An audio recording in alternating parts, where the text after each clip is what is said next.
Hey everybody, it's Dr. Diane from my Libido Doc here, talking today about, is monogamy the special sauce? Is it the secret to a happy relationship?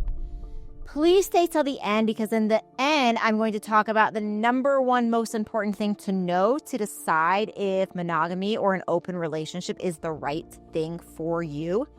Ethical non-monogamy is certainly on the rise these days, and it's great that we are now in a position in the world where people can design relationships that are right for them.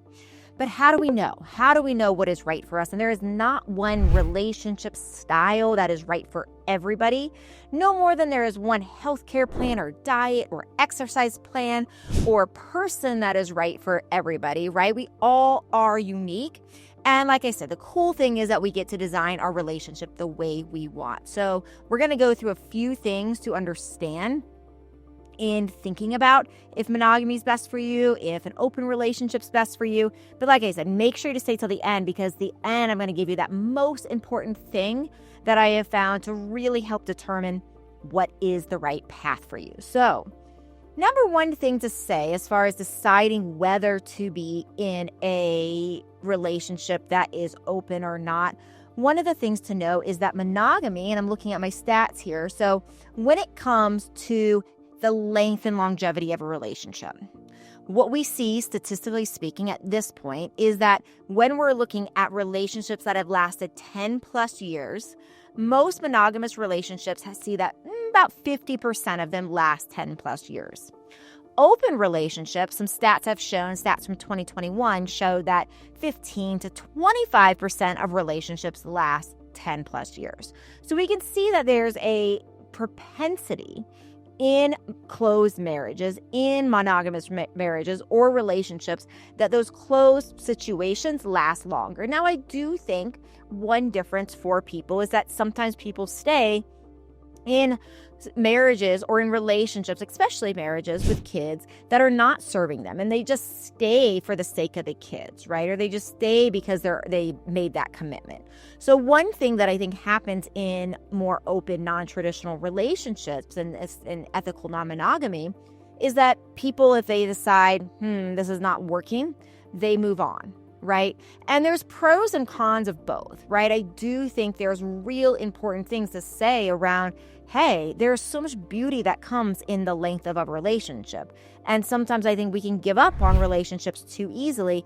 And the other thing that happens oftentimes in monogamous relationships when people are committed is they work through the challenges and they find themselves in better, deeper, more in love places than ever before, versus just being like, well, this isn't working, I'm out of here, right? But again, we have to weigh pros and cons. You have to do what's right for you. So those are some stats on that.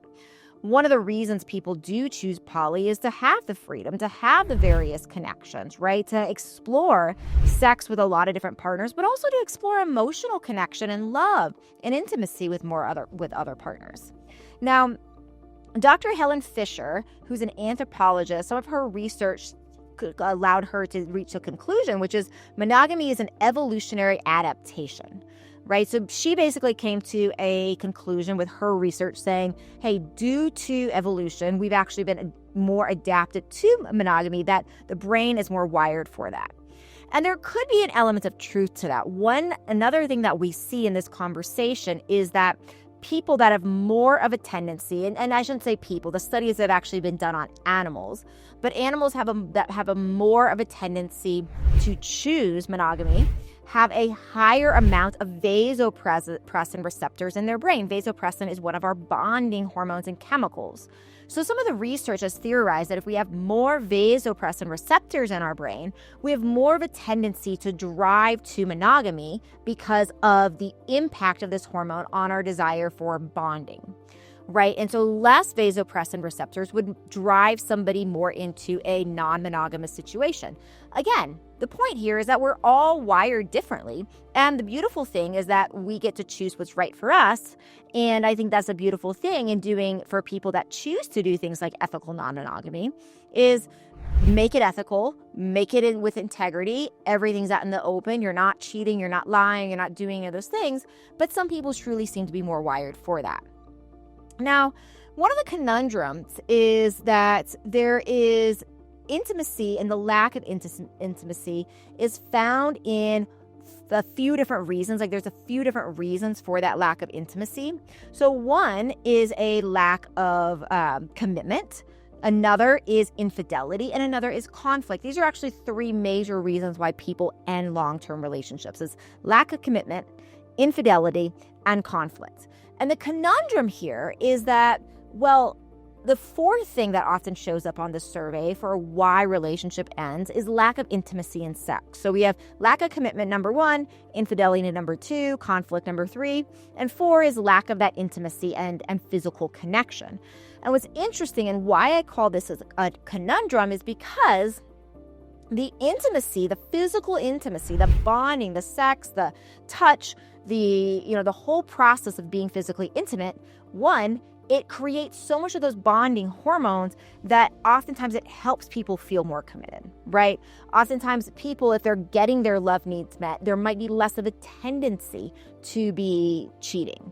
And finally, because of those bonding hormones being so strong, another thing we see oftentimes is that when couples are physically intimate, and I see this in my own life, that when I'm really doing a good job of prioritizing my intimacy with my partner, he and I don't fight we don't fight really hardly at all, but we really, really get along. There's not those like little nagging things in the back of my mind that I'm really good at not saying because I've trained myself to say things in a loving way after many years, but they're still there and they don't come up when we are physically connected and committed. Like when I'm really making sure and he's really making sure that we are prioritizing. And I can see, and I talked about this on a recent YouTube video where we had a lot going on in our lives for a second, moves and changes and all sorts of different things. And we went the longest we had gone without being physically intimate, which was 3 weeks. And I could feel these sorts of annoyances building up in my body.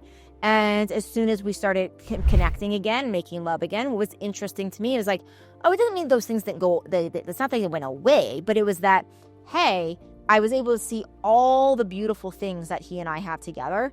And when I brought those things up, then I was able to bring things up in like a very like calm, like, hey, let's just, I just have a couple requests. Let's work this out versus like spewing vomit all over the place, right? So we can really see that with conflict too. One of the big causes for these things for long-term commitment to fall apart, that one of the things that helps with this is that physical commitment. Okay, so the most important thing that I think people need to know if they're choosing monogamy or polyamory is that it's not that one is better, right? You'll get people, and I've seen people, and this frustrates me so much, you'll see people like, this is the better way or that's the better way.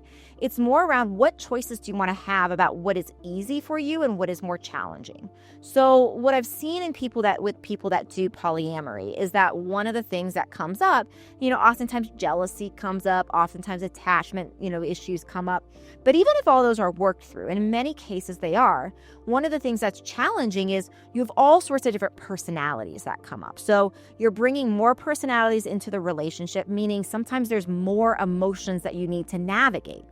And for some people, that's worth it for the closeness. But I've even seen situations, for example, where it's like, okay, a partner's other partner has, even if everybody's being good about STI testing and being clean and keeping it safe, which is highly recommended.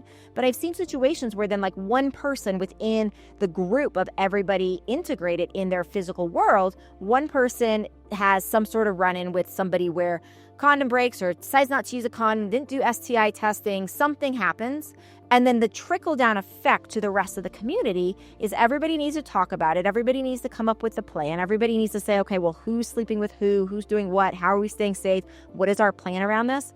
And what I've seen is that it's a lot more to navigate. I can tell you in my personal history, I am very strongly monogamous, but I have tried open relationships a couple times. And one of the thinto drove me into deciding that I wanted to do monogamy was that this exact thing was like, okay, well, even though I worked on my process, right? Even though I worked on like attachment and all the things that come up, and even though I met some really great people in the process and had a really wonderful time in many ways, I felt like I spent more time navigating and having these kind of talks with all these different people And I just didn't really like that part of it, right? So it was like, yes, there is an ease with like that new relationship energy and bringing novelty in and connection with a lot of different people. But I realized all of those things, we can actually take those and we can still have those in monogamy. It just looks different. There's ways, and I talk about this on the channel. So there's ways to create novelty in our relationships, right? There's ways to do that. So we can absolutely make that happen. And there's ways that we can still have connection with many other people, not in a sexual way in a monogamous relationship, but we can still get those needs met. So does it change like the need to say, okay, now I have to really commit to this person. We really have to do all of this work to say, okay, how are we going to keep our relationship strong and sexy and exciting in the long term when we don't have those chemicals? And so there's different choices we need to navigate. And it just, in my mind, like the biggest question, the number one question you have is both of these types of arrangements have pros, have cons, have things that are like harder to navigate, have things that are their strengths. So it's just like anything else. It's like in life and as individuals, it's like, we learn what our preferences are. And I learned for me that like, oh, these types of situations are not as fun to navigate as those types of situations. So there was my choice. And I think the biggest thing here for people, if they're choosing this and they're thinking about this, because it is more of a common talked about thing. And, we're finding in surveys that more and more people are just like, moving into like curiosity about this. And this would be the advice I have is like, think about these pros and these cons of both situations. Neither one is going to fix something, right? So more around like, what do you want? What challenges do you want to bring to the table? Because both of these different things are going to have challenges. And what ease do you want to have at the table? And make your decision around like, you know what? These challenges I like better in my life than those challenges. So that's how I have found to, help people guide in this scenario. I like being uniquely positioned in where I've landed with this and what I have explored and people I've talked to over the years that have made this decision, because it's a very interesting one to make. And I think that's it. I think that's what I wanted to say. So thank you again for being here. And please do subscribe. Please comment, because then I know what kind of content you want me to make. And I'll see you all real soon. Bye.